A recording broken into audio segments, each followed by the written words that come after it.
Welcome to Ask Chuck, something I do every week by webcast when we're in session.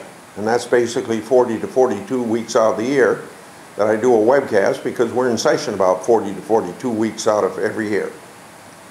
It's my way of communicating with you any questions that you give me by tweeting or by Facebook or by email. I usually answer a couple questions verbally, and the rest of them that come in, we answer through email or through postal mail. Let's go to our first question from Facebook. Elva in Iowa City asks, quote, "Why do Republicans want to cut Social Security when the money actually belongs to the seniors who have put it there for many years?" Well, Republicans don't want to cut Social Security.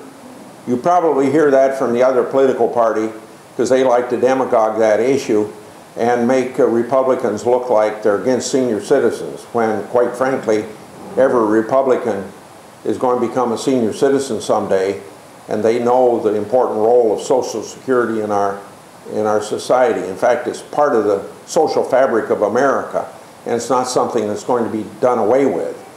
But what Republicans are worried about, as I heard a Democrat on television over the weekend worried the same way, is if we don't do anything to Social Security, and the sooner we do it the better, but not affecting people that are over 50 years of age, because you can't change these things overnight. We need to be cognizant of the fact that if we don't do anything, our children and grandchildren won't have Social Security. And that's because the reserves will be used up by the year 2036.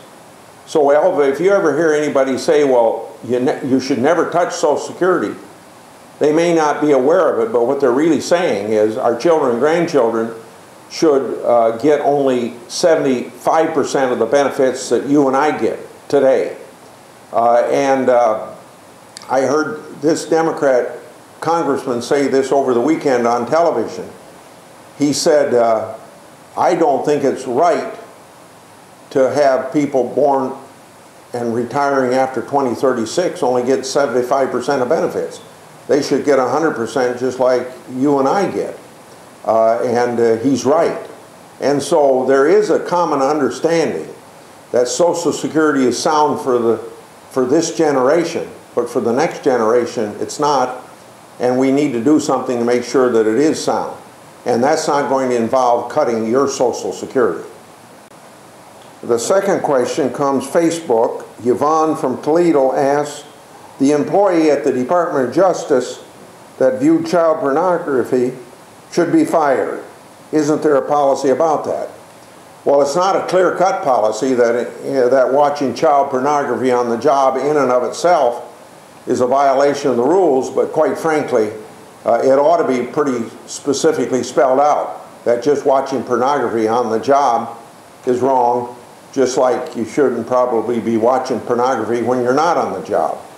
But taxpayers paying for it, using taxpayers' equipment, is one thing to watch child pornography, but doing it on your own would be quite another thing. And quite frankly, child pornography is outright violation of law. Pornography generally would not be, but watching it on taxpayers' time ought to be grounds for being fired. This employee may be fired, but I'm trying to get an answer to that. As about 3 years ago and 2 years ago at the Security and Exchange Commission, and another time at the National Institute of Health, we found the same situation, only then it was multiple numbers of employees, and sometimes people having pornography, massive amounts of it on other hard drives as well. So here we are trying to get these people fired for not handling the taxpayers' money wisely, working hard to earn their money, and working for the taxpayers, just keeping that job in mind of doing what I'm supposed to be doing for the taxpayers. But my goal is, as we were at the Security and Exchange Commission, to get some of these people fired. So I'm still going to be working on it. The rest of this week, We're going to be on legislation on the floor of the Senate dealing with the issue of tax increases.